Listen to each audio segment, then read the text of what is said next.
question is, how do you stay calm with all of this going on? One thing that will help is monitoring your consumption of the news.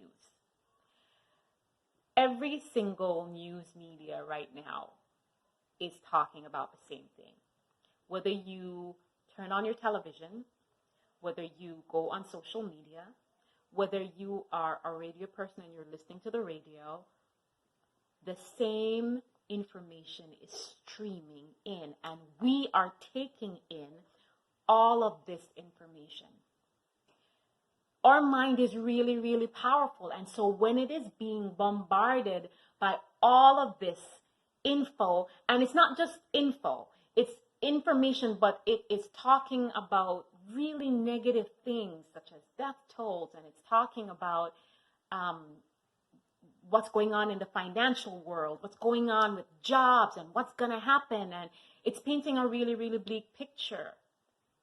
And it's really tough for our minds to digest all of that and still have some hope.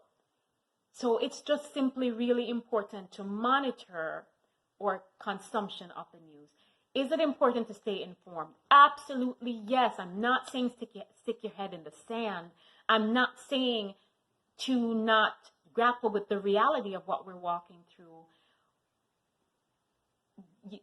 But I'm saying that getting a steady diet of that is going to impact us mentally. It can be a matter that once you wake up in the morning, you're on your cell phone and you're following every single update on the coronavirus from morning until evening. That's going to affect your mental health. So it's just important to make sure that you are monitoring how much news you actually consume. An idea could be to determine which times of the day you're going to actually look at the news. Maybe you don't want it to be the first thing when you wake up in the morning or the last thing when you go to bed at night. You use your good judgment, but monitor how much news you consume. I don't know if this has ever happened to you, but I've been at work, for example, when we were about to have a major hurricane, and you'll see one person begin, to talk with their peer, and then another 2 or 3 people throw in their, 6 cents to the conversation, and then you have just a bunch of folks talking about this thing and sharing their emotions. Now, on the one hand, there's power in being able to talk about your shared experience. There's something powerful about knowing that you're not walking through something alone, knowing that you're not feeling how you're feeling alone. So that's one powerful thing with having these group conversations. However, you've got to monitor yourself. These group conversations, when you leave them, are you leaving drained and stressed and anxious and just on the edge?